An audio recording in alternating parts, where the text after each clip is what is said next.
And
And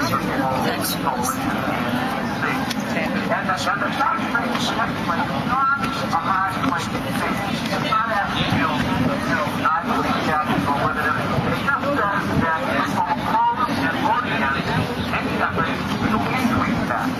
Now we're going to do that with the legislature. We're going to put their feet to the fire and say, we don't want people to do taxes, all the taxes it is, without paying enough, and we got to see no re-election for tax. Yeah.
anything. Federal and state government right now across America make up 40% of our gross domestic product. That means at this current rate of 9% increase in 11 years, it'll be total socialism. The whole GDP will be the government. Are we going to take that? Without ever reading the legislation. Spending trillions of borrowed dollars and leaving a debt that only our grandchildren can pay off. Giving special interest groups billions of dollars in earmarks. Why? Just to get incumbents reelected. Now, just how bad is this current spending spree? When you add up the national debt, the so-called stimulus package, the corporate bailout, the president's budget, and the enormous expansion of government entitlements, the price tag is $61 trillion. Shut it down. Averages $1.5 million per family across America. You've got to be kidding me. If I went on a $1.5 million credit card spree and then said that my kids, children, grandchildren, and great-grandchildren had to pay it off, would that be in the best interest of my family? No. Then why isn't the government interested in our family? Well, let me put it another way. Hey, if we take the government, which by the way is really us, to pay us, for the government to pay that $61 trillion out of our wallets, if they paid it off at $1 million a day, it would take 3,000 years to pay it off. Hello? All right. What do you think about the government taking your wealth and redistributing it for others? How about punishing those who practice responsible financial behavior and rewarding those who do not? How about using financial hurt of millions as an opportunity to push a radical political agenda? Running up trillions of dollars in debt and then selling that debt to China. How about controlling your health care? Definitely. How about taking away your right to vote by secret ballot in union elections? How about refusing to stop the flow of illegal immigrants into our country? How about appointing a defender of child pornography to the number 2 position in the Justice Department? How about forcing doctors and medical workers to perform abortions against their will? Imposing a carbon tax on your electricity, gas, and home heating bills? How about just taking away money from your family budget to pay for their budget? Hey, now I'm going to tell you something. This is change that you can believe in. Believe. Get it? So subtle there today. Mark my words, though. Destroy the family, and you will destroy this nation. Sam Adams said, the preservation of property is the purpose of government. Not calling government preserving our property or taking it.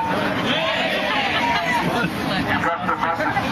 And I might add that Sam Adams most likely assumed those representatives would bring legislation before they voted on it. In closing, I want to comment on a very chilling development that just came to us yesterday.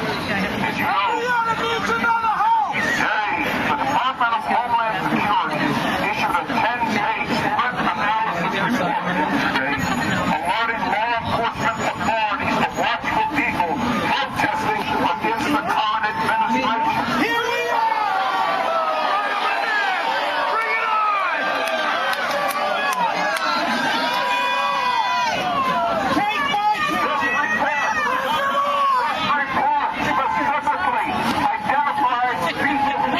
Special watching. Would you believe military veterans, our spouses, our children,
don't turn it off. Like-minded organizations with great networks here today. And finally, we need to recruit good candidates. We need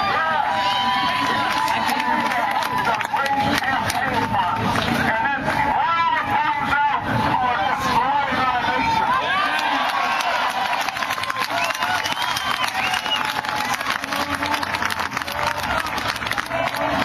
Throw him out! Throw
inspire because they touch the core of what it is that makes human beings human.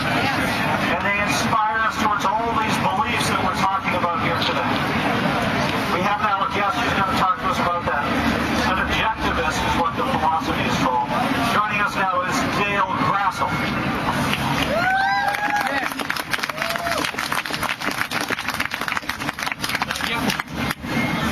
I'm not myself a representative of the Ayn Rand Institute or the Ayn Rand Center for Individual Rights.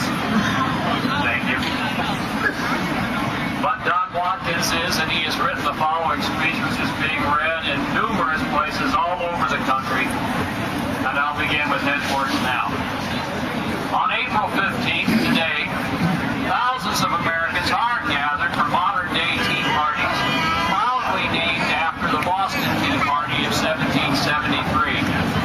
Like our revolutionary ancestors, we are protesting growing government power, a government that increasingly oppresses its citizens instead of protecting them. But what are we fighting for? Have we earned the right to call our protests by the same name the founding fathers used? Believe me, they understood exactly what they were fighting for. When those Bostonians boarded the cargo ship Dartmouth and hurled chests of tea into the ocean, they were not just mad about high taxes. In fact, the Tea Act that inspired that protest had actually lowered the tea tax on the colonies. No, the colonists were driven by a certain view of the proper purpose of government, which the Tea Act repudiated.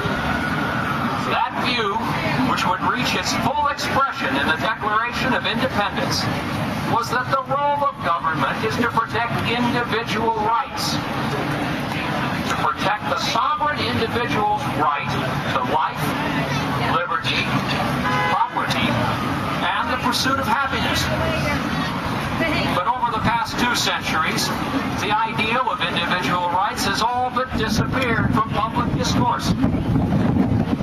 In its absence has emerged today's massive regulatory welfare state, which taxes away about half of our income, tells us what medicines we can take, what kind of light bulbs to buy, and in rapidly consolidating control over America's banks, insurance companies, the industrial giants like General Motors. What happened? Why did we abandon the American ideal? Above all, because the ideal lacked a moral defense. To uphold an individual's political right to pursue his own happiness, we must recognize the individual's moral right to pursue his own happiness. But just try and say such a thing, and the voices will come from all sides. That's selfish. It's selfish to want to plan for your own retirement. What about those who are not responsible enough to save? It's selfish to oppose bailouts for struggling home buyers. Why should they have to move? It's selfish to earn and keep a lot of money for yourself. What about those struggling to make ends meet? And it's all true. The pursuit of happiness is selfish. That's why you need the individual freedom of a capitalist system. To pursue your own interests, to act on your own judgment, to make your life the best that it can be. That's why you need to crusade for individual rights, not just against the latest Washington power grab. To mount such a crusade requires more than protest slogans and picket signs, although it's great to have them. You must resolve morally to defend the individual's right to live for his own sake, not as a servant of society. So long as you are willing to concede that self-interest and the profit motive are immoral, and that self-sacrifice and the common good are a moral ideal, you will continue to see freedom diminish and prosperity decline. In my judgment, the only philosopher to provide such a moral defense of capitalism is Ayn Rand, the author of Atlas Shrugged, and also of Capitalism, the Unknown Ideal. And so I will close with her words. The world crisis of today is a moral crisis, and nothing less than a moral revolution can resolve it. A moral revolution to sanction and complete the political achievement of the American Revolution. You must fight for capitalism, not just as a practical issue, not as an economic issue, but with the most righteous pride as a moral issue. That is what capitalism deserves, and nothing less will save it. Thank you. All right, good.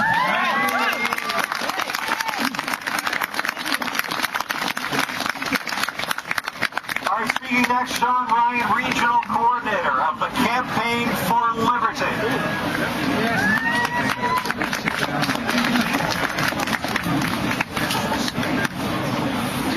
The Campaign for Liberty is an organization that everybody should join.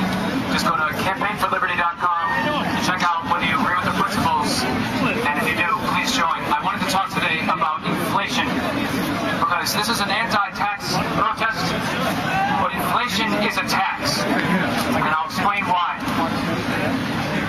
What we need to do is, if we need to make a credible argument against the income tax, we have to make an argument against government spending. Because what we really want is not for the government to spend our money, but for us to be able to spend it ourselves. Let's think about how the government spends our money right now. Let's see, we've got a steadily enlarging bureaucracy and a growing police state. We've got a perpetual war, and we've got an overextended empire. We're not a republic anymore, we're an empire. It's the American Empire. Just like we rebelled against the British Empire, we need to rebel against what's now an American Empire.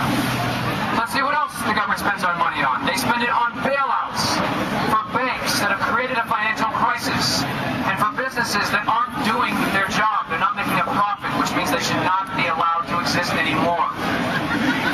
And now we're paying for enlightened central economic planning. The government's taking over more and more of the economy, which means that we have fewer and fewer controls over our freedoms. If we allow these insane practices to go on, it will matter very little whether we have an income tax or not. Because taxes are just one of the ways that the government funds its expenditures. We pay for these politicians and their public service, and for this utopian paradise that they keep promising us. But that's always just a few more years away, and that always requires just a few more government powers. Even if we abolish the tax, Washington will still have two other ways in which to raise revenue, and we have to think about these as well. These two things are borrowing and inflation. Let's talk about borrowing first. The fact that we allow the government to borrow money needs a little bit of our attention. Because think about what it means when you as an individual borrow money. You want to spend some money, you don't have it, somebody else has the money, you go to them, and they lend it to you. Why do they lend it to you? Because they think you're going to be able to pay it back. Plus, you'll pay them interest on it. So the lender has some self-interest involved, and you have a disincentive to keep borrowing to fund all of your expenses. Because if you don't pay it back, the lender will take everything that you have. And another point to consider is that if I borrow and to pay off the debts, I keep borrowing more and more, when I die, my debts die with me. Governments don't die. That's one point to consider. So let's think about what happens when a government borrows. First of all, what it means when the government is borrowing, and our government is $11 trillion in debt. What it means is that that government does not want to ask us for the money. It could try and raise those revenues through taxes, but it knows that we would never consent to pay that money because we don't agree with what the government is spending that money on. They are trying to avoid a rebellion. If there's anything that these politicians can look after, it's their own skins. Borrowing and its corollary, deficit spending, is done because it allows the government to avoid asking the people, asking us, for permission to do what it does. Every 3 months, the Treasury just floats a few $billions more in bonds, and they're bought up by governments in China, Japan, the Middle East. We're in debt to governments all over the world. And when the interest on these debts comes due, what does the Treasury do? They don't pay it off. They just issue even more debt to pay the interest. So here's where the moral implications of borrowing comes into a sharper focus. If the U.S. government continues to pile up more debt, and as I said before, we now have $11 trillion in debt, who is going to pay back this debt and how? The government itself cannot produce anything of value. All it can do is take money from its citizens, the very same people who are unwilling to pay for what they spend our money on. So the process of borrowing money to pay for government expenses is just a means by which the government kicks the can down the road. They're evading responsibility, and they're allowing we, the people, to evade responsibility. It is immoral to allow the federal government to continue this borrowing because it forces our debts onto the citizens of tomorrow. It is intergenerational theft, since our children will not receive the alleged benefits of needless wars and bankrupt social safety nets. All they'll get is our debts and the higher taxes that these debts will someday entail. Government borrowing violates the ethical precept that individuals should bear the consequences of their own actions and not be able to foist them on the innocent. Yes. Even borrowing has its limits, though. The American people, the people like you and me, we're starting to wake up to what this system entails, what the consequences are for us and for our children. Just by delaying this process, we're shirking our responsibilities and we're destroying the future. And more relevant to the future, our creditors are now waking up to this scam as well. China, for example, recently said, well, they might want to think a little bit more about whether they're going to continue to buy U.S. treasuries. Because they're thinking, well, are these debts ever going to be repaid? I mean, all we do is just borrow more money to pay the interest. The principal never gets touched. So our creditors realize that Americans in the future are not going to be any more willing to pony up the cash than we are for what our government is spending on. And therefore, our creditors are losing confidence in our government's ability to pay back its debts. They wonder how, even if we did want to pay back our debts, how would we get the money? The U.S. government's trade deficit is billions of dollars every month. We're not doing anything about it yourself anymore.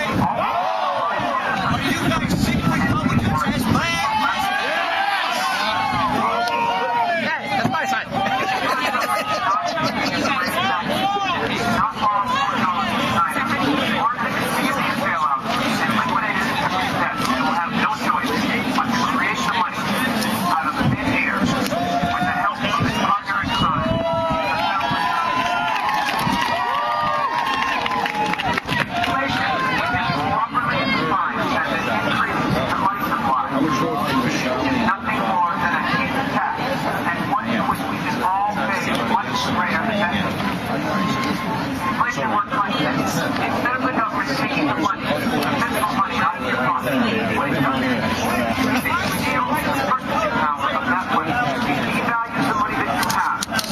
It doesn't matter whether the money is a $7 tolls or a higher gas tax.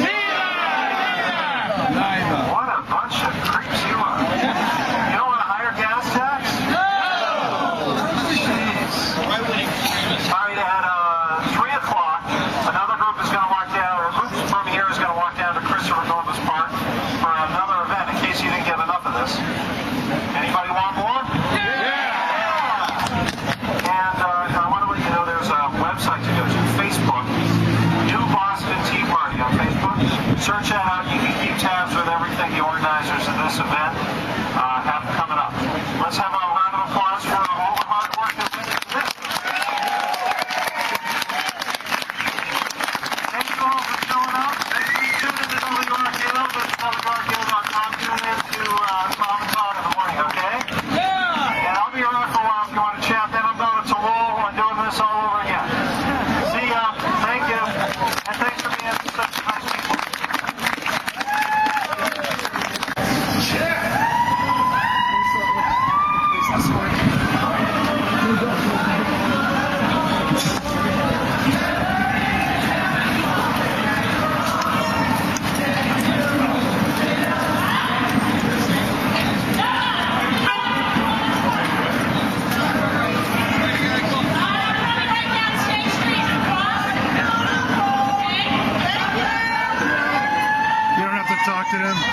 he knew we were all against, paying time and a half to do, Right. yeah. I think he knows that.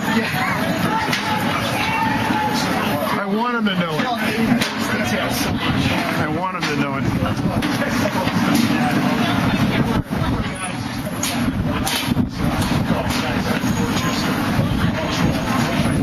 You get shot at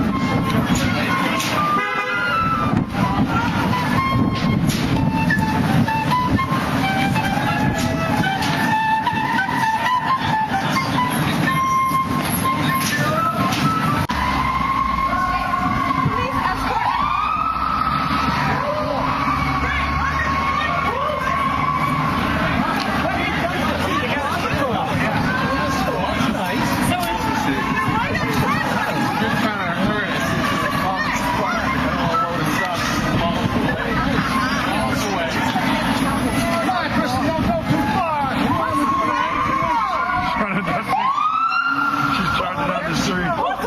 Down the street.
No new taxes, free markets.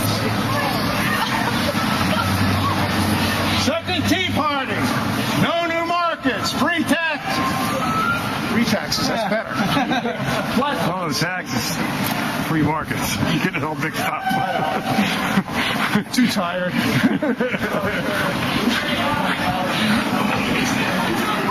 I did like the Yankee Doodle. That was pretty good. Yeah. I almost brought my trumpet. Oh well, to my car. The Lloyd Lee train.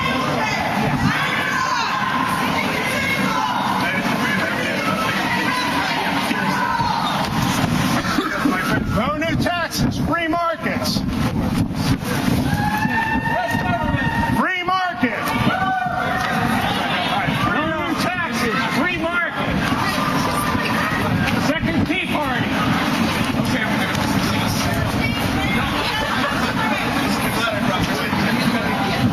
I hope they win.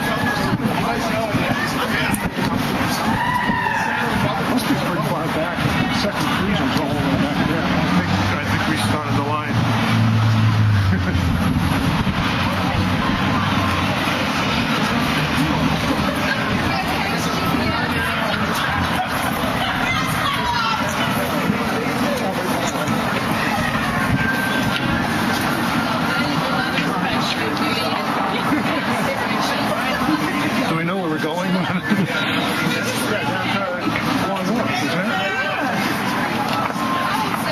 hope they know where they're going. We can get all the lights red. Follow the leader.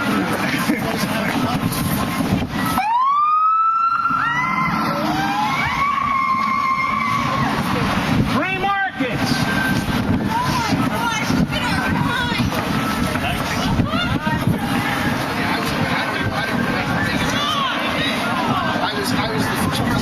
You got a line going here.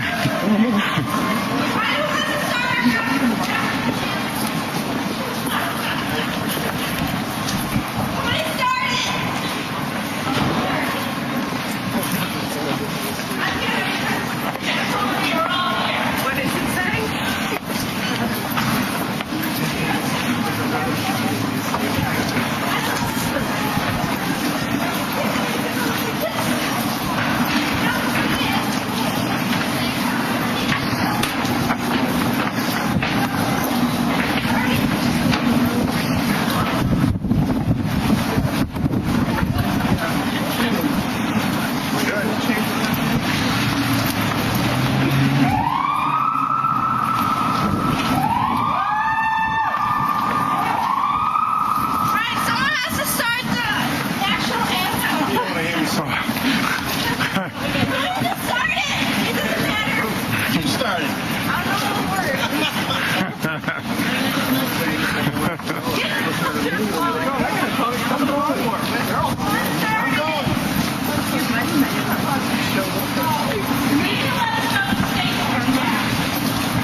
long. I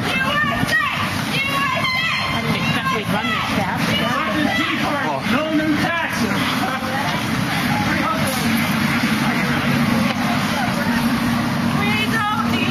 Second Tea Party, no new taxes.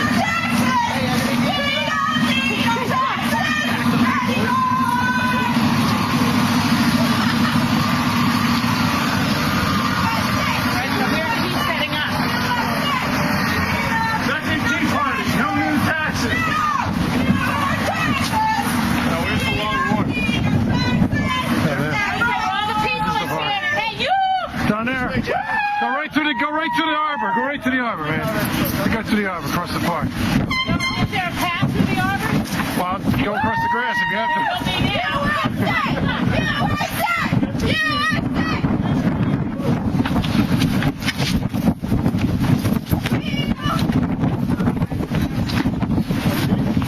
Good thing I had breakfast. I'd be flying away. That's the only thing ain't gonna be there.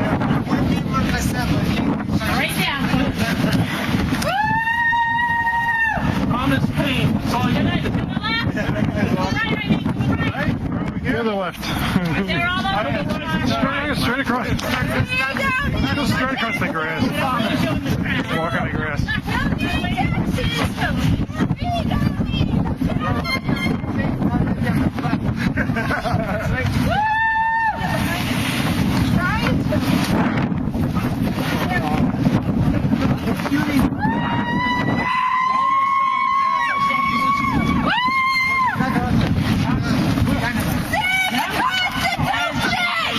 Oh, great.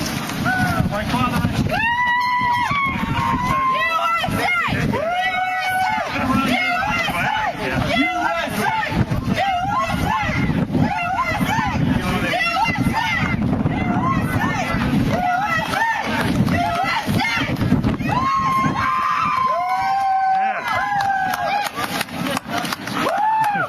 All right.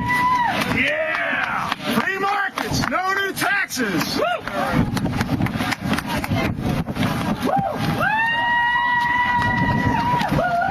Yeah! We don't have any time. Hey, but there's no tea. Out of Boston Harbor. Drink it every day. Well, the best shirt. We already have enough.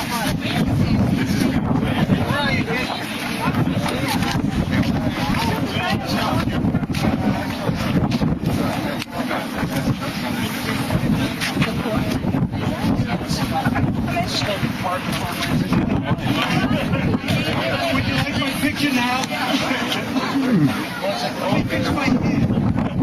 We're not going to take it anymore. The Howard Beale speech, yeah. You guys, we all want it. We all want it. Sign a recall We're in line petition. to sign the petition for the tea bag.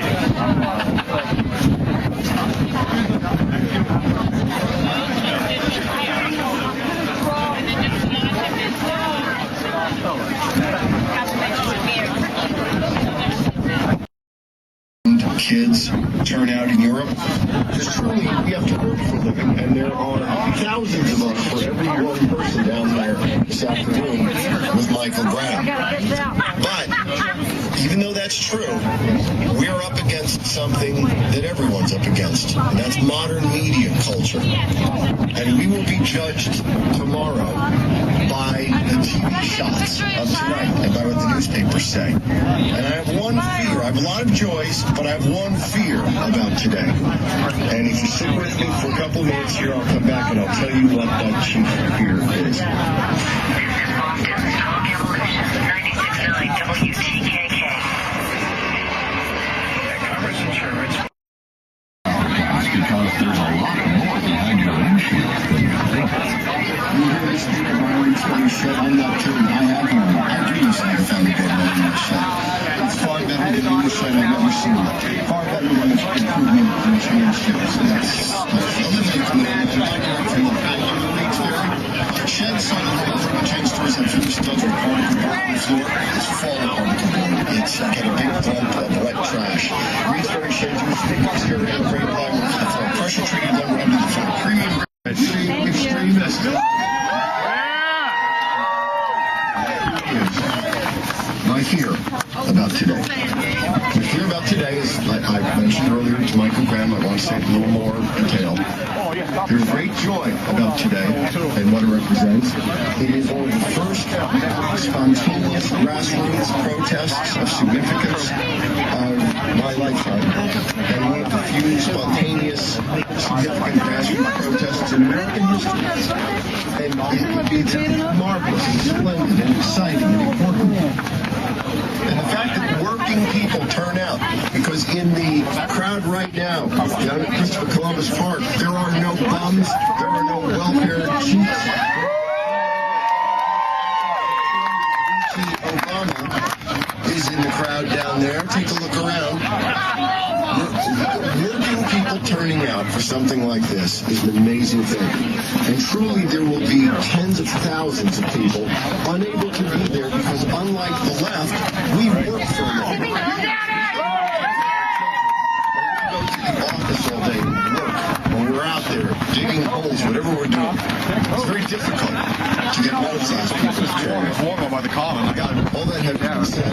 Now I stand next to the Television is going to give the rest of the country and the world a picture of what happened today. And if it turns out that because of the weather outside or because we work for a living and we can't turn out massive crowds, if the TV coverage of this shows only a modest turnout, I fear that two things will happen. It will enable them to validate Obama and say, you see, not that many people cared. Look, it's just like those talk radio nuts. It's just a couple of people, you know. And beyond that, that's just a little bit embarrassing for us. But again, you cannot live for the. That is too much. You cannot live for the approval of the Boston Globe. That's not a follow. You live for yourself, your family. You know this. So we're not going to get good media coverage out of this. But if we get really bad media coverage, I'm worried that it may have internally a demoralizing impact. And I don't want that to happen because this day is already a success. The Tea Party is already a success. And I wonder if maybe this is going to be the Tea Party. I have a lot more to say about this today and what it means about G3, go third party, the Tea Party, and about how the Boston Tea Party returns and goes national, about Michael Graham's effort with you right there in the park right now. 500 Tea Parties in 50 states, 7 of them in Hawaii. 7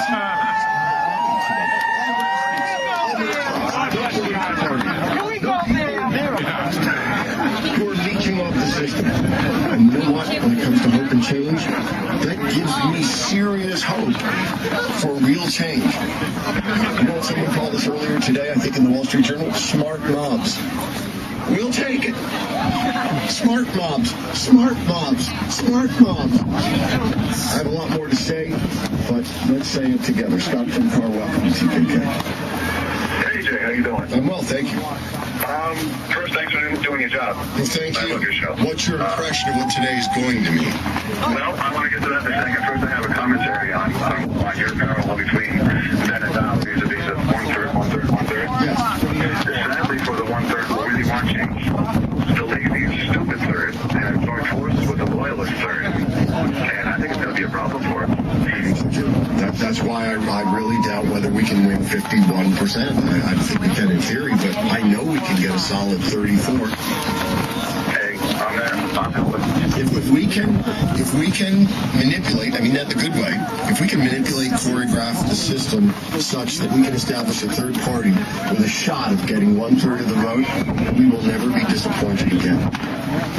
We can hold the Obaminists powerless forever if we can get 1/3 of the vote. If we get a third party there that gets 1/3 of the vote. All we can do is try, right, Jay? Yeah, exactly. So Scott, what do you think today will, in your best estimation, what do you think today will be a year from now? Footnote, a spark of a movement? What? I'm not thinking a year from now. I'm thinking a little further than that. I'm thinking, unfortunately, when we're looking back through the role that was once our great country, we're going to be able to say, I told you so. And that's what I told you so. I really don't want to be able to say. Scott, I'm with you. I agree. I'm in the I told you so business, and I've learned over these 10 years, and actually beyond, since you're listening to the founding president of his 6th grade civics club and newspaper, I've been in the I told you so business. I've been in the future telling an I told you so business since 6th grade. And it's very unsatisfying. I told you so doesn't do anything. It doesn't change anything, and no one wants to hear it. The point is, to the degree that it rallies people to take a look at today and what's happening, we are that frog put in the warm water. But then the water becomes hot and then we become frogs' legs. And there has to be a turning point. Something must happen to slow down this bulldozer of the domestic enemies of the Constitution of the United States, which one is the President of the United States. And today, it better be it. Boston's Talk Evolution, 96.9 WTKK. Leaders of passion.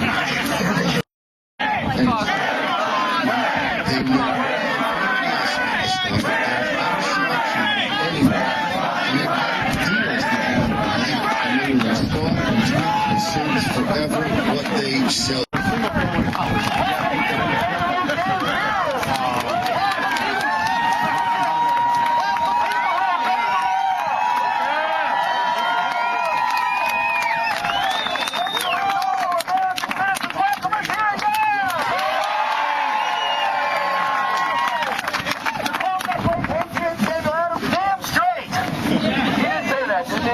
I'm working on my lines here. One thing you need to know right now, this is your rally. I'm just the guy who talked. So you're going to hear from some of you. We're going to be arranging some folks to do some speaking. We want you guys to talk to each other. We're going to do some chanting. I'm sorry, I have to stop right here. You have to give me that sign. Because I love clever, so I have great... Oh, that's a good one, too. We're doing a sign competition, and we're going through the crowd, giving out prizes. I want to thank so many people for this. This is the kind of thing I love. More weight. That's right, more weight. You keep sticking this to us, pal. We can take it. That's right. You keep trying to destroy the system that works. You keep trying to destroy capitalism. You keep trying to destroy representative democracy. But Americans are just too smart, too hardworking, too crafty, and too conniving. No matter what they do, we find a way to make it work, right? You find a way to make it work. So let me start by first of all saying thank all of you for coming out here on a weekday. You have actual jobs. For those of you who are here who borrowed $800,000 on a bus driver's salary, I have bad news. You took the vote. No, we're not paying a damn mortgage. Sorry, I'm so sorry about that. Because we're paying all. You have mortgages to pay, and yet you found a way to get here. You have kids to take care of, but you found a way to get here. So I want to thank you right there for doing that. The second thing I want to say is I'm a big believer in free speech, assuming that you have not tried to blow up any American soldiers, or at least if you did, you are now regretted. Other than that, other than practicing terrorists and people who wish they'd blown up more stuff, I believe absolute free speech. There are a lot of different opinions here, a lot of different approaches, although we all want change, we all want our fundamental principles defended. It means different stuff to people, so please talk to each other, debate, don't follow President Obama's advice and get in each other's faces. I'm sure we can be more polite than that. But please do be respectful of each other, because that's part of the deal. We want to show the other team who shout us down and call us names that we can have the rational conversation. Remember, we're having more fun at the grown-ups table than they're having at no. That is a man-caused disaster. Personally, I think the way I'm dressed right now is a man-caused disaster. But they call us terrorists. We're potential terrorists. We might be terrorists. So to the DHS, who obviously don't understand how liberty works, no, this is not terrorism. This is liberty, and we are not going to surrender it. Hell no.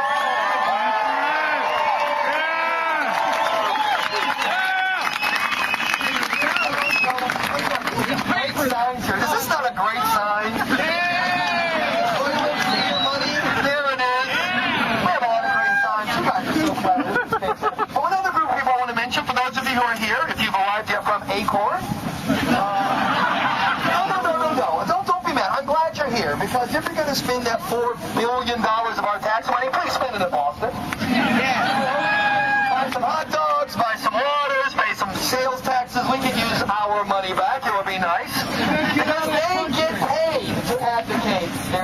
They take our money to fight against us, and yet you came here on your money, on your dime, to pay exorbitant parking fees here in Boston. Thank you, Mayor. And you're getting it done. So we've got a lot going on. We're going to have some more people you're going to hear from, more chance, more conversations. But one key programming note, if you will, at 5:30, that is when we are officially going to take the actual. This will help me.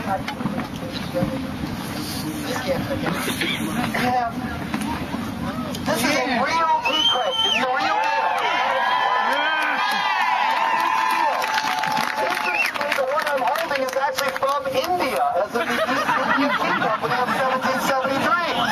And in fact, it has someone applying for an H-1B visa inside of it right now. Anyway, so we're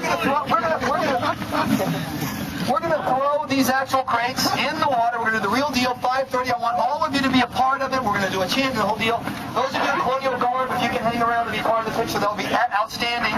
But one thing I thought would be cool is if you want to, we have some markers and some pens. If you just want to sign your name on these crates, you just want a brief message. I want to have lots of room so that you can be part of this message too. So we'll pass the crates around, work your way up, help us out. Once again, there is no massive. I called the Vice Right-Wing Conspiracy Help Office. I checked in with the advance.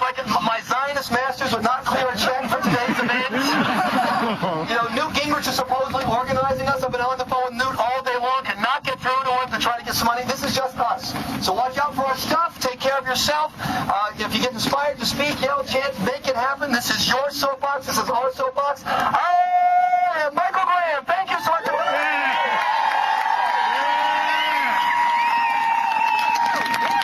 And with that, I'd like to introduce our first speaker. If you were at the other rally, you heard from her. She's 22 years old, and she already understands the Constitution better than a certain Harvard graduate sitting in Washington, D.C. right now. Corey, come on up.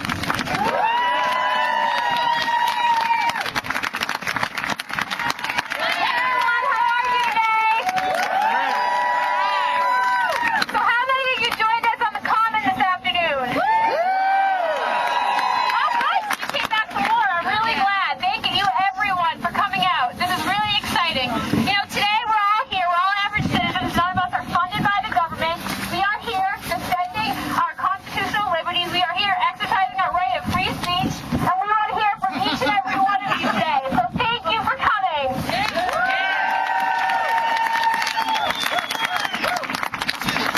Okay, we're going to do something in the first of history. We're going to do a radio interview on a megaphone because I want to hear about how the rally at the Boston Common went, what the message was, and how you were received, Court. Yeah, well, I mean, our speakers today, we had a bunch of awesome speakers. I think some of them are probably here. If you were a speaker, I see Paul over here. Paul gave us a really great speech about the true meaning of the Boston Tea Party. We had people come to talk about the fair tax. We had such a great big crowd. We had Fox, we had ABC, we had CNN, Boston Herald, we had freelance reporters. People are starting to hear us. And I don't know about you guys, but I'm really excited by how much of a grassroots effort this is, how we're all here and how we're the silent majority, and we refuse to let the government abuse us any further. So thank you, everyone. I'm glad everyone's here.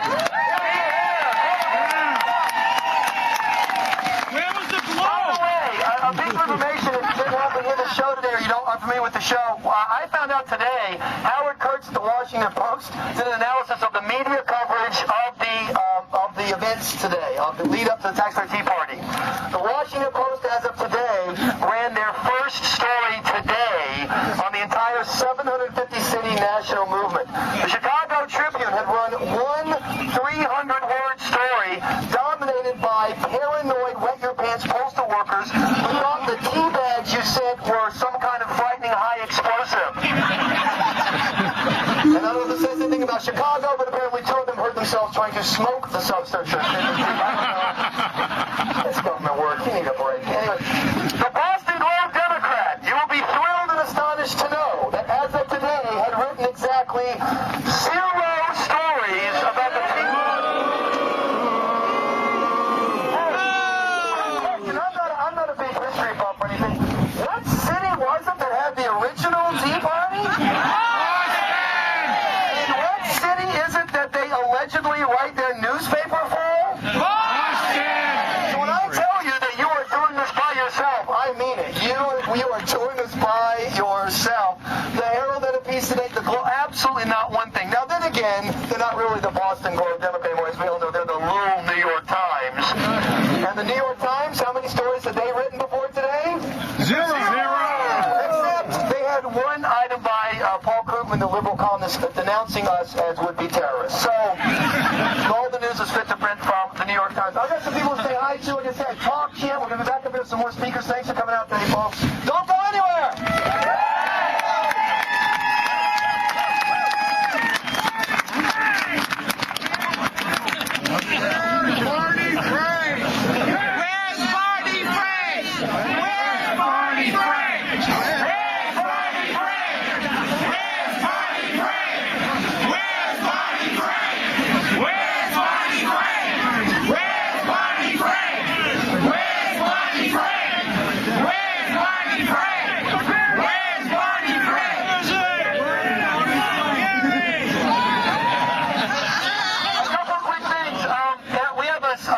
Up here, and if you once again, can we circulate through the crowd, maybe? Don't get around, don't worry. I'm sure we'll get it back.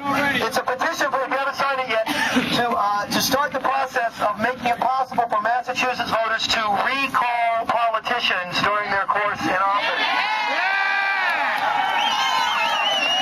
I can't think of any executive politician in Massachusetts that might need to be recalled. Do I have any no names coming?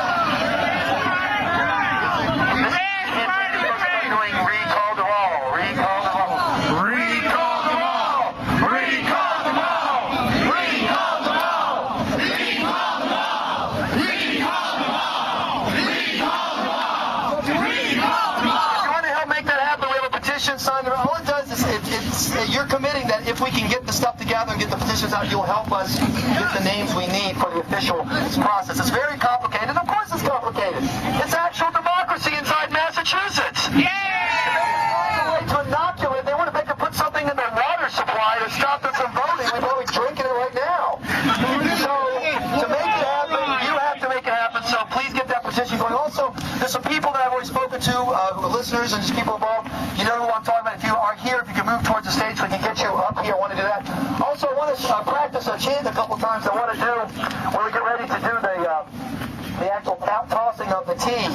Because I see a lot of different great messages here. Some about spending, which is a great message, because when you're talking about 1 year and a $1.75 trillion deficit in 1 year, when you talk about in 2 years more debt than we put together in the previous 200 years, spending is a big, big issue. There's other talk about taxing. You're absolutely right.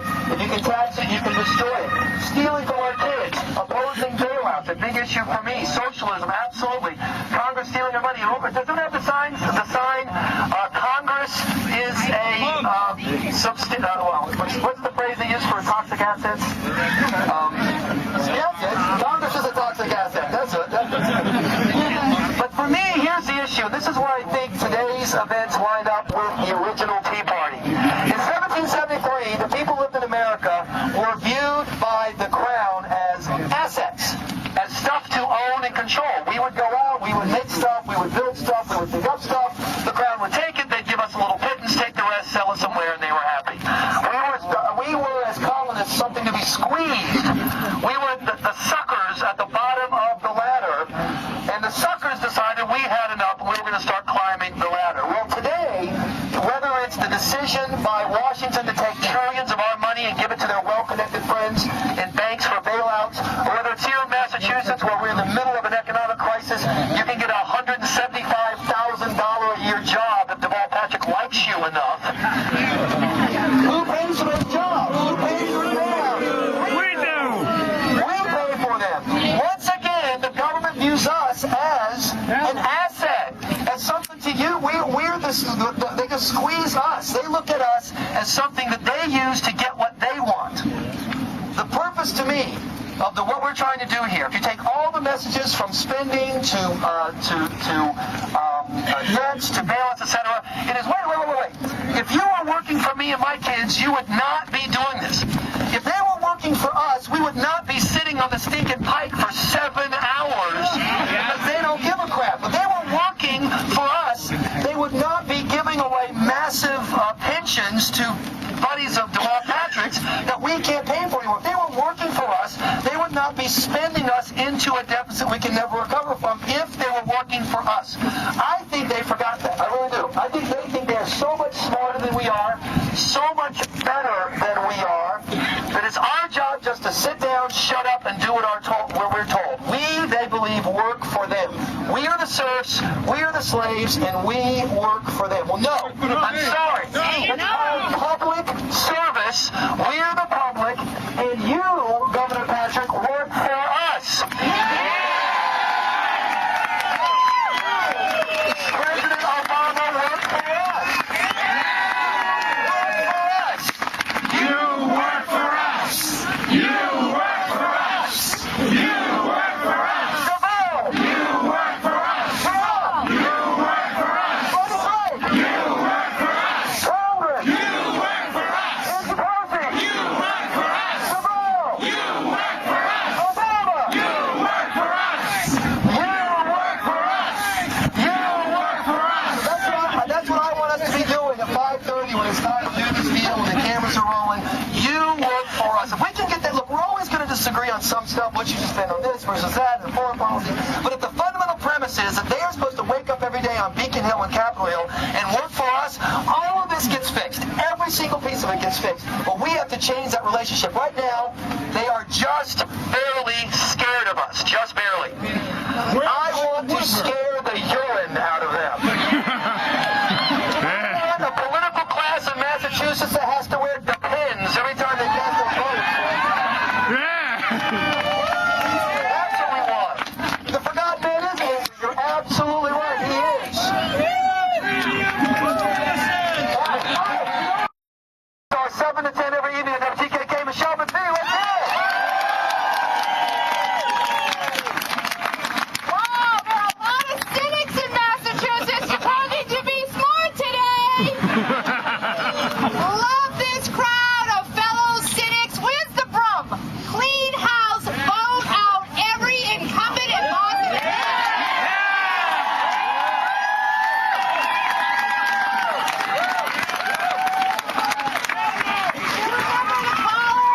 For when I was complaining about the $7 toll to get off the island of East Key, he told me, well, why don't you move out?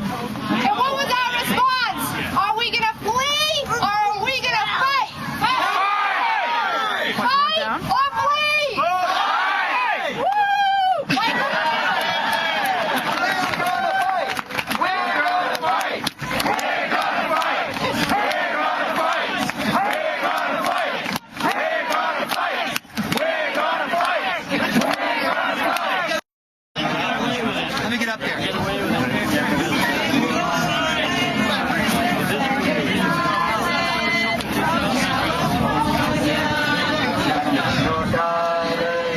From the Redwood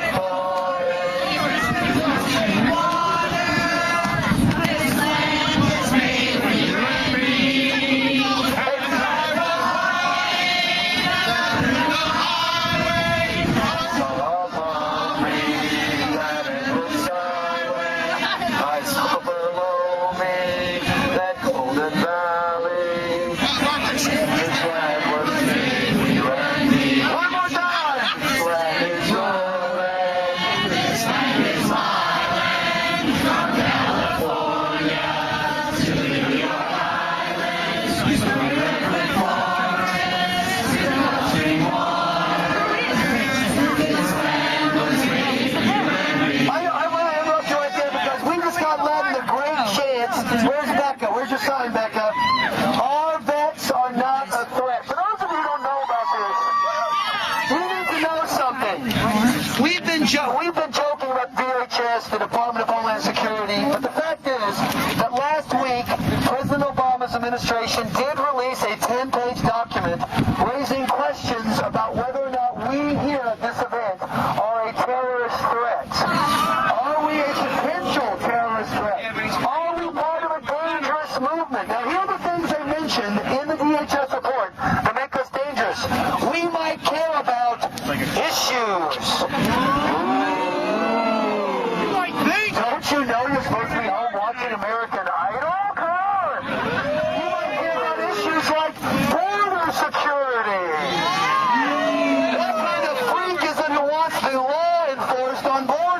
charity.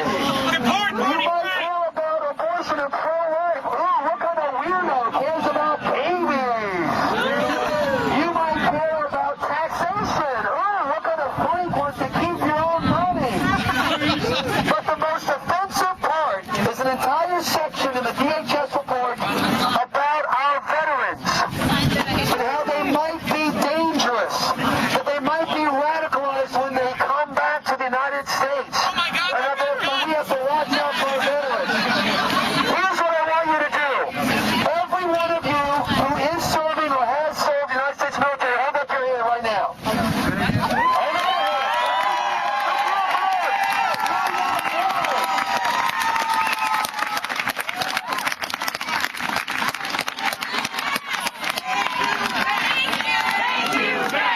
Thank you, vets! Thank you, vets!